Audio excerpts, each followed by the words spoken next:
3 दिनों तक चलने वाली संघ की अखिल भारतीय समन्वय बैठक आज से पालाकाड़ के मैं जहां मौजूद हूं इसी कैंपस में शुरू हो गया है।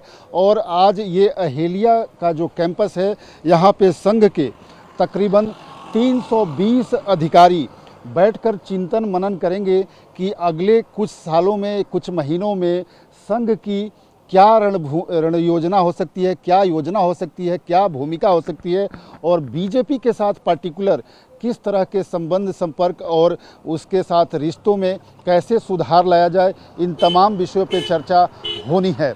इस बैठक में तकरीबन 230 जो सदस्य हैं वो संघ के 29 जो अनुसांगिक संगठन है उसके हैं और 90 लोग जो हैं, 90 जो पदाधिकारी हैं वो संघ के अपने पदाधिकारी हैं जो उसके एग्जीक्यूटिव मेंबर्स हैं और वरिष्ठ तमाम अधिकारी हैं। वो इस बैठक में चिंतन और मनन करेंगे।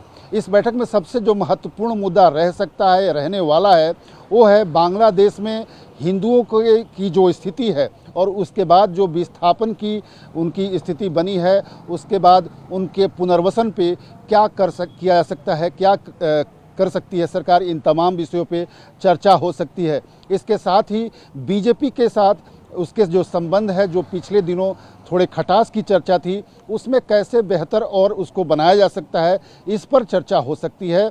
और ये भी चर्चा हो सकती है कि बीजेपी के आगामी जो अध्यक्ष का चुनाव है उसमें किस तरह से बीजेपी आगे बढ़े और उसकी प्रक्रिया जो पूर्ववत होती रही है वैसा होगा या पिछले कुछ सालों में जो उसमें परिवर्तन हुआ है वैसा होगा। तो इन सब विषयों पे भी चर्चा हो सकती है। इसके साथ ही बीजेपी लगातार संघ से प्रचारक मांग रही है जो उसके यहाँ संगठन मंत्री की भूमिका में रहते हैं। कुछ सालों में, विगत कुछ सालों में बीजेपी को संघ ने प्रचारक नहीं दिए हैं, तो संभव है कि इस बैठक में उस मुद्दे को भी उठाया जाए। बीजेपी अध्यक्ष जेपी नड्डा की कल रात मोहन भागवत जो संघ प्रमुख हैं उनके साथ मुलाकात भी हुई है।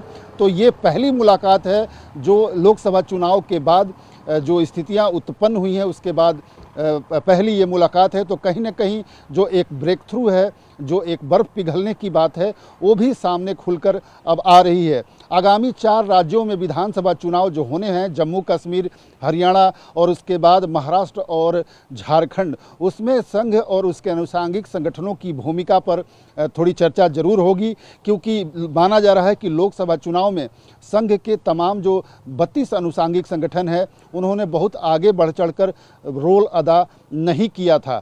इसके अलावा कुछ और भी महत्वपूर्ण और ज्वलंत मुद्दे हैं, मसलन महिलाओं की सुरक्षा और देश में जिस तरह से महिलाओं पे अटैक हुआ है विगत दिनों में, उसको कैसे कंटेन किया जाए, उस पर कैसे आगे रणनीति बनाई जाए कि इस तरह के मामलों में कमी आए। इसके अलावा एक जो महत्वपूर्ण मुद्दा है वो ये है कि जिस तरह से तमाम राजनीतिक दल जातीय जनगणना की बात कर लोगों को आपस में तनाव पैदा करना चाहते हैं, समाज में तनाव पैदा करना चाहते हैं, संघ उससे बहुत ज़्यादा चिंतित है।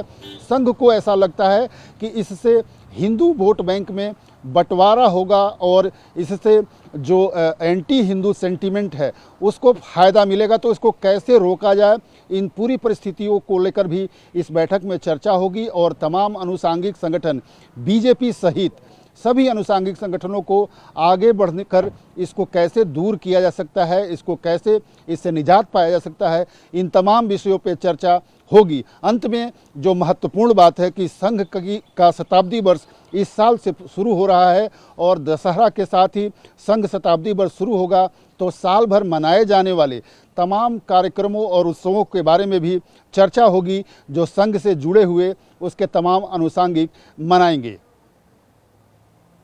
कैमरामैन गंगा के साथ आमोद राय, TV9 भारतवर्ष, पालाकाड़।